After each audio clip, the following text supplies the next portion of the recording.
June 11, 2011, Wilbur Cross Parkway, outside Milford, Connecticut. An SUV strikes a 140-pound cat in the dark. 101 days earlier, the federal government had declared this animal's kind extinct. That is what this video is about. Most people believe cougars vanished from the American East a century ago and that the file is closed. But something crossed it anyway. This one was wild. Not neutered, not chipped, not escaped from anyone. His DNA came from South Dakota. Everything ahead comes from federal filings and a published genetics paper. Nothing ahead is a sighting. If you live anywhere east of the Mississippi, the official map says there is no wild cougar within 1,000 miles of you. That map was drawn from a category on a list, not from a survey of the woods behind your house. The question isn't whether the eastern cougar is gone. It's whether 2011 recorded an extinction or performed one. Start with what was actually declared extinct in 2011. It was not exactly an animal, it was a name. The eastern cougar entered the federal record as a subspecies, Puma concolor cougar, one of dozens of regional labels applied to North American pumas by early taxonomists. Those labels came from geography and from skull measurements, not from genetics. Genetics did not yet exist as a tool. The category went onto the endangered species list in 1973 and stayed there for 38 years. Then the tools changed. Genetic work published in 2000 compared pumas from across the Americas and found something that did not fit the old map. The North American animals showed almost no separation between them, not eastern against western. One group, spread across a continent, sorted into subspecies a century earlier by people working with calipers and a hunch. So what happens when an agency declares a category extinct and the category itself is in question? That is close to what happened. The Fish and Wildlife Service concluded the eastern cougar was gone and recommended removing it from the list. Taxonomists answered that the subspecies had never existed to begin with.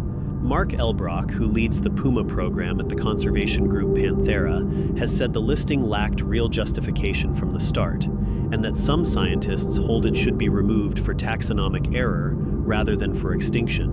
Read those two positions side by side. One says the animal died out. The other says the animal was never a separate thing that could die out. Neither position puts a living cougar in Appalachia. That is not what this point does. What it does is unsettle the words sitting at the center of this story before a single piece of physical evidence arrives, and the physical evidence is coming. An argument about categories can be waved off as an argument about paperwork. What happened 99 days later could not be waved off at all. It had a body. On the night of June 11, 2011, a vehicle struck and killed a young male cougar on the Wilbur Cross Parkway near Milford, Connecticut. Connecticut wildlife officials recovered the carcass and opened a full biological investigation. The findings were published 5 years later by Hawley and colleagues in the Journal of Mammalogy. First question, was he somebody's escaped pet? He was not neutered. No microchip, no tags, no collar. Inspection of his claws, teeth, and paw pads found no sign of captivity, and isotope analysis agreed. Second question, where did he come from? Genetic analysis matched him to the wild population in the Black Hills of South Dakota. Sit with that for a second. It is roughly the width of the continent. Researchers put the straight line at more than 2,450 kilometers and estimated his actual route at over 2,700 kilometers, walked across roughly 2 years. 5 confirmed detections. 5 different states. Hair and scat DNA in Minnesota, in Wisconsin 3 separate times, and in New York. Citizen trail cameras photographed him 3 times in Wisconsin and once in Michigan. He walked from the Black Hills to the Atlantic coast. It stands as the longest dispersal ever documented for the species. Now put it on the calendar. The Fish and Wildlife Service declared the eastern cougar extinct on March 2, 2011. This animal died on June 11, 101 days. Be precise about what that does and does not show. This cougar was not an eastern cougar. He was a Black Hills animal, and the service would say his existence confirms their position rather than contradicting it. What he demonstrates is narrower and stranger. A wild cougar crossed most of a continent on foot, and nobody knew until a car found him. That is the strongest physical evidence in this entire file. It also cuts against the story, so here is the part most videos would bury. The 2011 declaration was not a guess made from an office. The Fish and Wildlife Service ran a formal status review under the Endangered Species Act, consulting wildlife authorities across the 21 states in the historical range of the eastern cougar. In the 2015 delisting proposal, the service asked again. Both rounds produced the same result. No state or province supplied evidence of a population. Analysis of hundreds of public reports did not change the conclusion. Not a handful of reports waved away. Hundreds reviewed. None of them held. What the review found instead was a pattern. Cougars do turn up in the eastern United States. When they are identified, they are cougars of other subspecies. Some are Florida panthers, which the 2011 review put at a single breeding population of 120 to 160 animals, still listed and unaffected by any of this. Some are animals dispersing from Western populations. Many are escaped or released captives, often South American subspecies. A large share of reported sightings are probably bobcats. The last record the service accepts for the eastern cougar itself comes from Maine in 1938. Nearly 90 years without one. You are already asking the obvious question, so let's take it head on. If something is still out there, where is it? Where is the photograph, the carcass, the scat with the right DNA? There is none, and this video is not going to invent any. Appalachia is not an unwatched place either. It has roads, towns, and hunters who run trail cameras across it. Things get photographed there constantly. None of them have been eastern cougars, which leaves the one question the review never had to answer. If the category itself is this shaky, why does one government call it extinct while another refuses to rule at all? That question is not rhetorical. Two governments looked at the same animal and filed 3 different answers. The eastern cougar was never only an American listing. Its historical range crossed into Canada, which meant Canadian bodies had to rule on it as well. They did.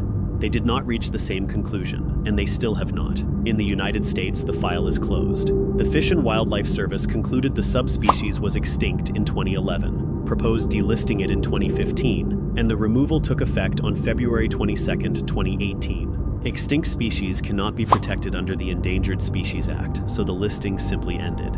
In Canada, COSOIC, the federal committee that assesses species at risk, has carried the eastern cougar as data deficient since 1998. That category has a precise definition. The available information is not enough to permit an assessment of the species' risk of extinction. Not extinct, not surviving, unaccessible for nearly 30 years now. Ontario, meanwhile, lists it as extinct under its own provincial act, while the National Committee declines to make that call.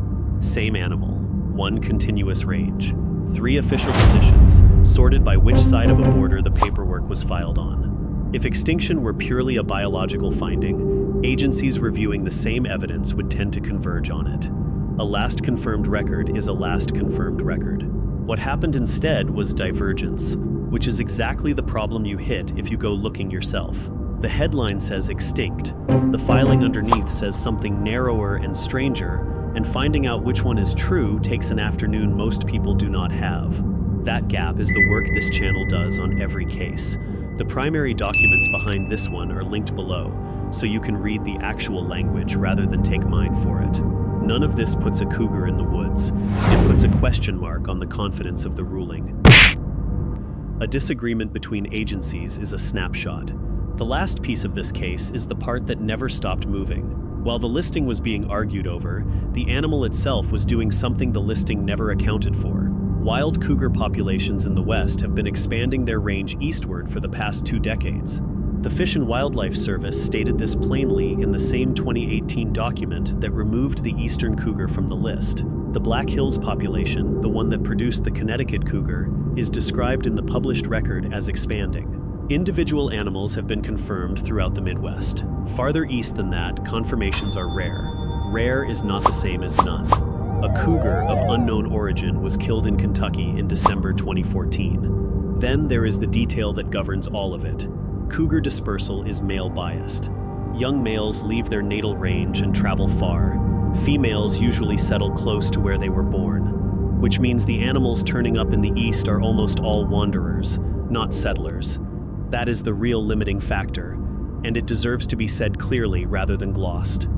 One male on a parkway is not a population. Without females making the same crossing, nothing establishes. Researchers expect males to appear in the east well before females do, if females come at all.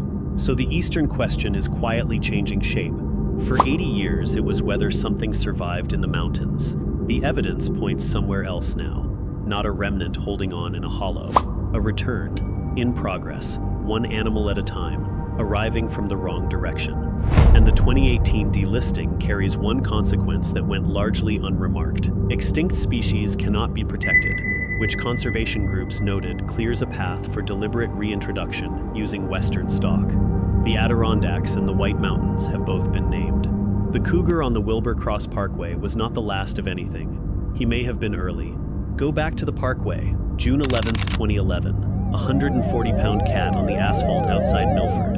Empty stomach, porcupine quills beneath the skin. For one night, he was roadkill on a Connecticut highway. What the DNA turned him into was a record. More than 2,450 kilometers in a straight line from the Black Hills, a route researchers put closer to 2,700, walked across 2 years through Minnesota and Wisconsin and New York, photographed 4 times by cameras nobody had aimed at him, the longest dispersal ever documented for the species. Filed 101 days after the eastern cougar was declared gone. Here is what is clear now.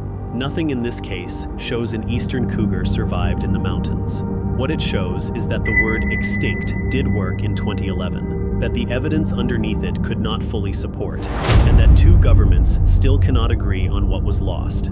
He came the whole width of a continent, and the only thing waiting for him was a headlight. Nobody has ruled on what he was the first of. The cougar on that parkway was not a survivor of anything. He was a walker, and the West is still sending them. Subscribe for the next case file.